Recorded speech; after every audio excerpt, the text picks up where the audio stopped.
This human hung me on a treadmill, forcing me to run desperately. Even though my stamina was long exhausted, I couldn't stop because the human behind me kept whipping me relentlessly. After running for a long time, they then sharpened my teeth to make them razor sharp, then dangled meat on a rope to lure me. Just as I managed to bite it, the human pulled frantically. This was training my bite strength. Poor me had been starving for 3 days and nights. The human used a power drill to nail spare ribs to a wooden board. I was so hungry I couldn't stand it anymore and started gnawing at the meat directly. But before I could take more than a few bites, a human reached out and pretended to snatch my food away. This completely enraged me. The once gentle and docile me was utterly lost. Just like that, I was thoroughly trained into a fighter. Soon, the humans brought me to a dogfighting arena. They had used so many cruel methods to train me just so I could defeat opponents in the ring today and win them millions in prize money. The match officially began. At that moment, I was like a ferocious beast. I quickly took down my opponent. Looking at my fellow dog lying on the ground, I felt tremendous guilt. Just then, the power suddenly went out at the venue, and I seized the opportunity to escape from that bloody place. I used to be a gentle, well-behaved dog. My owner Lily loved me very much,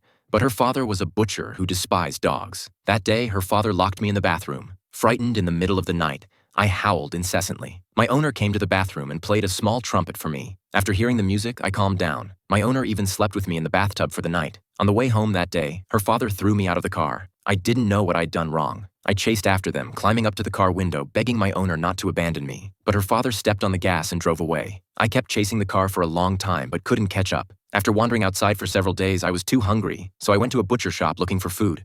Unexpectedly, the vendor picked up a knife, wanting to slaughter me for money. Just as he was about to strike, a little white dog rushed up and saved my life. He brought me to his dwelling. I saw that this place was full of homeless stray dogs. I thought I could finally rest well, but the animal control officers soon came to the door, bringing many dog-catching devices. Just like that, all my fellow dogs were captured. The little white dog and I managed to escape. I ran to an alley where a homeless person hid me. I thought I had met a kind human, but unexpectedly, this homeless person sold me to a dog trainer. After I endured 6 cruel months and escaped from the dogfighting arena, I could only go find the little white dog who had once saved me. Unexpectedly, animal control came to this place again to catch us. This time, they captured all our fellow dogs and brought them back to the animal control facility. There, I witnessed with my own eyes the little white dog being cruelly killed by humans. From that moment on, I no longer trusted humans and even wanted to avenge my savior. The next day, when they were preparing to harm me, I fought back directly, then released my fellow dogs from their cages. They followed in my footsteps to seek revenge against the humans who had once hurt them. My first enemy was the person who killed the little white dog.